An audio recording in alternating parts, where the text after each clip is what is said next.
Maraming salamat po, lalong-lalo na po sa mga nakakapanood ng video ito. Maraming salamat po dahil binigyan mo ng pagkakataon ng sarili mo para tingnan ang napakagandang opportunity. Dalawa lang po pag-uusapan mo natin. Una, pag-uusapan mo natin magandang produkto. Pangalawa, pag-uusapan natin magandang negosyo. Pero siguro mas maganda pag-uusapan muna natin yung magandang produkto dahil naniniwala po ako pag maganda ang produkto, maganda ang negosyo. Pag maganda ang negosyo, maganda ang produkto. Ang maganda po dito sa product na pag-uusapan natin, ang involved health. Kung tatanungin ko po kayo, maganda bang negosyong health? Kung iisipin mo, magandang negosyong health. Pero at the back of your mind, hindi ka sigurado kung magandang health. Sige, tingnan natin. Kung tatanungin ko po kayo, importante ba sa tao ang health? O sobrang importante? Alam mo kung bakit ko tinanong yan? Simple. Pag tinanggal ko ang tao, may health. Pag tinanggal ko naman ang health, may tao. Ngayon uulitin ko, importante ba sa tao ang health? O sobrang importante? Kung sobrang importante sa tao ang health, anong ibig sabihin? Nagiging importante na rin sa tao ang business mo. Dahil ang business mo, health. Since tao po pag-uusapan mo natin, naniniwala po ba kayo na ang tao may katawan? Oo naman. Kung tatanungin ko po kayo, importante ba sa tao ang katawan o sobrang importante? Kung sobrang importante sa tao ang katawan, what if mapabayaan ng tao ang katawan? So ano nangyayari?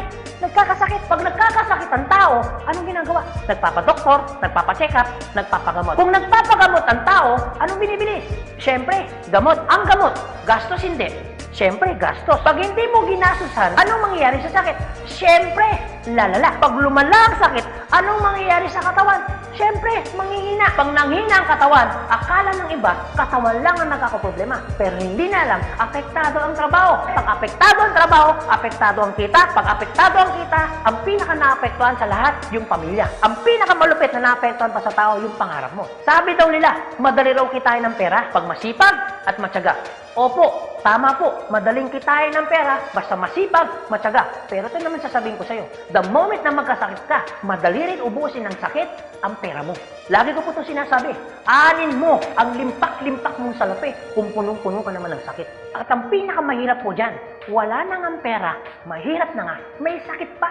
Yun ang masakit. Since present ang sakit, ano ngayon ang gagawin mo para hindi magkasakit? Simple, wala ka ng choice.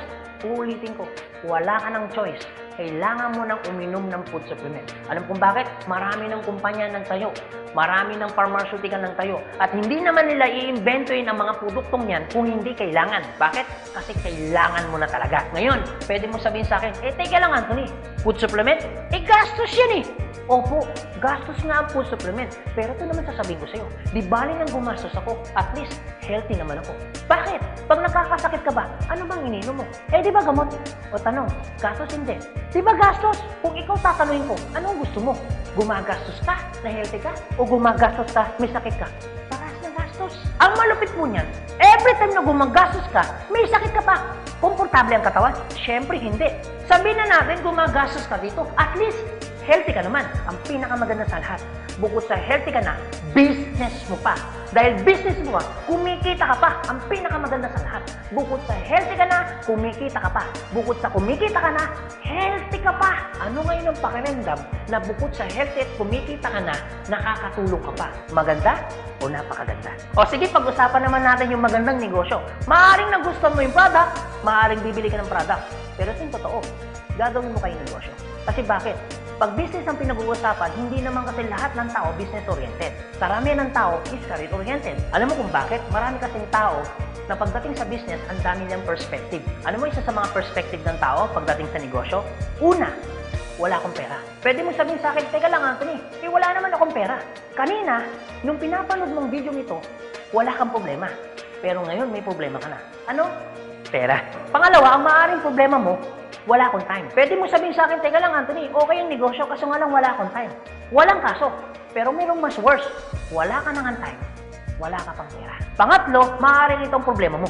Teka lang Anthony, okay yung business. Kaso nga lang, hindi ko yan alam. Hindi ko yan hilig. Hindi ko yan linya. Ew. Pero ito yung totoo. Marami naman tao sa labas na ginagawa niya linya niya, ginagawa niya hilig niya. Pero tanong, kamusta ang buhay? Sabihin na natin, hindi mo to hilig. Sabihin na natin, hindi mo dito niya. Pero ito sasabihin ko, kung ito naman ang magpapabago ng buhay mo, bakit hindi mo siya ninyahin? Pang-apat, maaaring ito isa sa mga problema mo. Teka lang, Anthony, okay ang business. Kaso nga lang, risky yan. Naku, malulugi lang ako. Ang pinakamalupit, hindi mo pa tinatayo yung negosyo mo, feeling mo, lugi ka na. Ang matindi niyan, ano malulugi sa'yo? Eh di ba sabi mo, wala kang pera? Eto tanong, kung problema mo ang pera, problema mo ang oras, problema mo dahil wala kang alam, kasi iniisip mo baka malugi ka, ito sasabihin ko.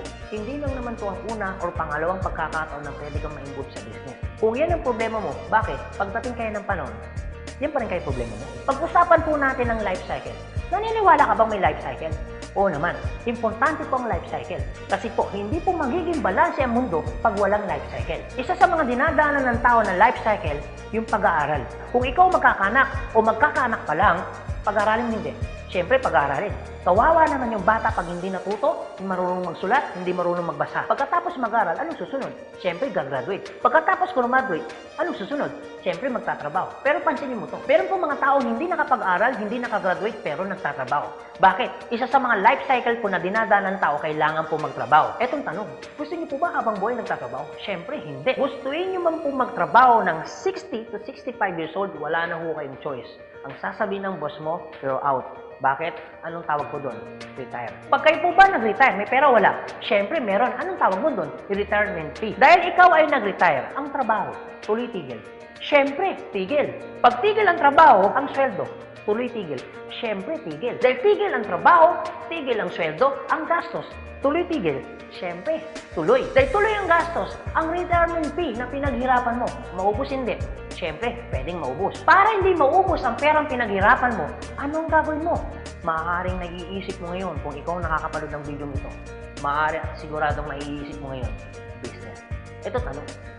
Kung papasok ka ngayon sa business para hindi maubos ang pera mo, teka lang, akala ko ba, kanina, iniisip mo, teka lang Anthony, wala akong pera kasi mamumulan ako dyan. Pero sasabihin ko, kung iniisip mo, kanina, wala kang puhunan, mamumuhunan ka kasi, eh di ba ganun din dito? Mamumuhunan ka rin. Di ba sabi mo kanina, wala akong time? Kung iniisip mo na wala kang oras, bakit? Pagtungtong mo ng 60, 65, may oras ka ba ba? Sabi mo kanina, wala kang alam. Pero tanong, bakit pagtungtong mo ng 60, may alam ka? Buong buhay mo nagtrabaho, hindi nag-business. Dahil wala kang alam sa business, anong mangyayari sa pera mo? Siyempre, mauubos. Anong sense, nagtrabaho mo ng buong buhay mo, papasok ka sa business, dahil wala kang alam sa business, ang perang pinaghirapan mo, mauubos lang. Kaya marami pong mga tao nagre-retire, pumapasok sa business, still broke pa rin. Alam mo kung bakit? Kasi wala silang alam sa business. Kung ikaw ang nakakapanood ng video ito, huwag po kayo mag-alala. Kasi bakit? Later pa naman yan. Pero kung tatanungin kita, kung papasok ka lang naman pala sa business, anong gusto mo? Ngayon o later? Alam mo kung bakit ngayon? Simple. Pag ngayon mo ba inaral ang business, ngayon ka nag-decision mag-business, ngayon mo ginawa ang business, ngayon mo matututunan? Yes. Ngayon ka rin kikita? Yes. Pero pag later ka nag-decision mag-business, later mo ginawa ang mag-business, later kang pumasok mag-business, later mo inaral ang business, later mo matututunan? Yes. Later ka rin kikita? Yes. Kung papasok ka sa business, anong gusto mo? Ngayon o later? O sige Anthony, nagustuhan ko yung magandang negosyo, nagustuhan ko rin yung magandang produkto. Pero ito tanong, paano ko siya umpisan? Anong gagawin ko? Paano ako magiging membro ng AIM Global? Galito po kasi yan. Una po, kailangan nyo pong bumili ng global package. Tanong, magkano naman ang global package? Ang global package po ay 7,980 pesos. Pero teka lang Anthony, mukhang yata ang laki. Opo, malaki po siya kung gastos. Malaki din po siya kung wala kang pera. Pero teka lang, kung negosyo ang pag-uusapan natin, 7,980, malaki o maliit? Alam niyo po, sobrang liit lang po niyan. Maaari pong malaki po ang 7,980 pesos kung hindi mo makikita yung value ng pera mo. So kung gusto ko po mangyari, ipakita ko po sa inyo kung anong value ng 7,980 pesos mo. Una, magkakaroon ka ng product na worth 6,000 pesos. Pangalawa, magkakaroon po kayo ng insurance. Meron po kami tinatawag na personal accident insurance na 200,000, unprovoked murder and assault na 50,000 pesos, 10,000 pesos medical reimbursement. Hindi lang yan, meron pa kami tinatawag na burial assistance na 10,000 pesos. Pangatlo, magkakaroon ka pa ng discount from 25% up to 50%.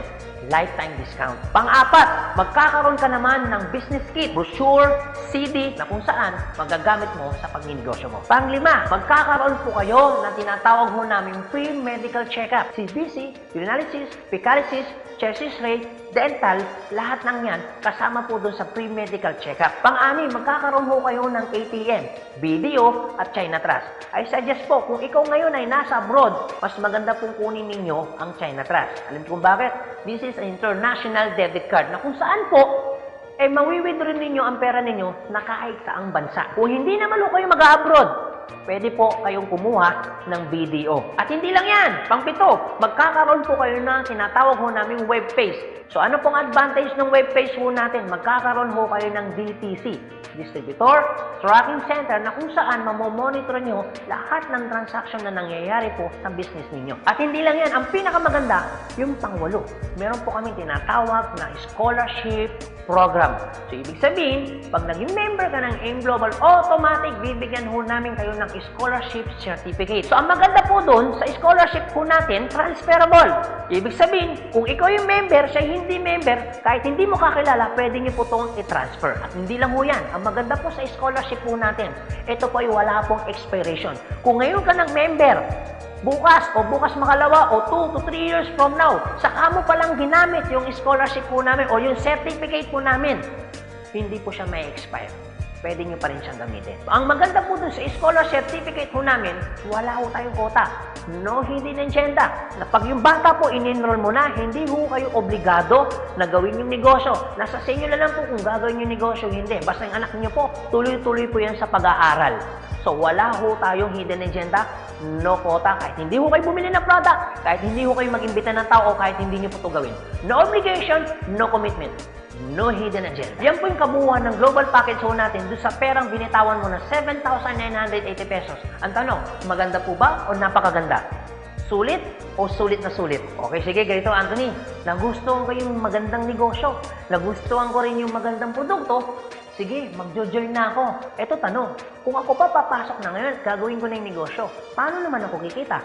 Ganito po yan. Una, kikita po kayo sa tinatawag naming retailing. Sa retailing naman po, from 25% up to 50% kikita ka. Kung hilig mong magbenta, aba, bagay na bagay ka dito. Kung hindi ka naman mahilig magbenta, wala din pong kaso. Pangalawa, eto po maganda. Meron po kami tinatawag na binary income. Sa binary income, dalawa pwede nyo pong pagkakitaan. Una, pwede ko kayong kumita sa tinatawag namin direct referral bonus. Magkano direct referral bonus? 500 pesos. At pangalawa, pwede naman kayo kumita sa tinatawag namin match sales bonus o madalas ang tawag po namin dyan, pairing bonus. Magkano naman ang pairing bonus? 1,500 pesos. O sige Anthony, mukhang maganda yung binary income na yan. Paano ka pa kikitain yung direct referral bonus na 500 at paano ka naman kikitain yung pairing bonus na 1,500? Okay, ganito po yan. Pag sinabi pong binary, dalawa po yan. It's either ilalagay mo sa kanan o ilalagay mo sa kaliwa. Ang trabaho mo, mag-imbita. Pag ikaw ngayon nag-imbita, at yung inimbita mo ay bumili ng global package, sabi na natin, dalawa yung inimbitahan mo. Yung isa, inimbitahan mo, nilagay mo sa kanan. Yung isa naman, inimbitahan mo, nilagay mo naman sa kaliwa. Pagbili ni A, automatic, meron kang tinatawag na direct referral. Pagbili naman ni B, automatic, may kikitain ka naman na direct referral ng 500 pesos. At hindi lang yan, meron ka pang bonus. Pag may pumasok sa kanan mo at may pumasok sa kaliwa mo, automatic, magpipair po siya. Magkano pong pairing bonus? 1,500 pesos. Basta ang usapan po, every time may papasok sa kaliwa, every time may papasok sa kanan, automatic po, pairing 1,500. Sa tingin mo ba, si A, meron din bang kaliwa? Meron din kanan? Si B, meron din bang kaliwa? Meron din bang kanan? Sa tingin mo ba, ikaw pa ba ang nag-imbita dun sa inimbita ni A and B? Siyempre, hindi na. Eto maganda. Sa labas, no work, no pay. Pero sa amin, yung taong dinala ni A at ni B, automatic, kikita ka pa rin ng pairing bonus. Magkano pairing bonus? 1,500 pesos. Ibig sabihin, dalawa yung pumasok. Magkano po yun? So, ibig sabihin, kikita ka ng 3,000 pesos. No work, pero with pay. Sa tingin niyo po, pagdating po ng panahon, yung grupo po ni A, dadami? Yung grupo naman ni B, dadami? Oo naman. So tanong, may iwasan bang lumaki? Siyempre, hindi. Eh what if, Anthony, may pumasok isa? may pumasok isa, araw-araw. Anong ibig sabihin po niyan? Di ibig sabihin, araw-araw po, kikita ka ng 1.5. Paano kung kay 2 Anthony? Dahil lumalaki po ang grupo, paano kung may pumasok 10 dito? Paano kung may pumasok dito 10 dito? Anong ibig sabihin yan? Di 10 po ng 1.5. So, magkano yung 10 ng 1.5? Di 15,000. Paano kung araw-araw yan? Di ang ibig sabihin po yan, araw-araw po yan, 15,000, 15,000. Tuloy-tuloy po yan. Ang pinakamaganda niyan, yung 15,000 po ba? Malaki maliit? Siyempre malaki. Pero hindi lang mo yan. You have opportunity para kumita ng 24,000 pesos per day. Alam ko medyo nag-iisip ka. Maaaring iniisip mo na hindi ka kikita. Pero maaaring iniisip mo rin na kikita ka. Pero kung mag-isip ka ng hindi ka kikita, kung mag-iisip ka ng kikita ka, para sa ginawa mo, nag-isip ka pa rin. Pero kung mag-iisip ka lang naman, mas maganda lang pong nag-iisip ka, nakikita ka, kaysa naman nag-iisip na hindi ka kikita. Ito po masasabi ko sa inyo. Kung gusto mo ng pagbabago sa buhay, dapat may baguhin ka. Pero pag wala kang binago, walang mababago. Ang tanong, gusto mo ba ng pagbabago sa buhay? Siyempre, oo. Ang tanong, kailan mo uumpisa ng pagbabago? So guys, maraming salamat po sa inyong lahat. God bless, and to God be the glory. See you at the top. Thank you.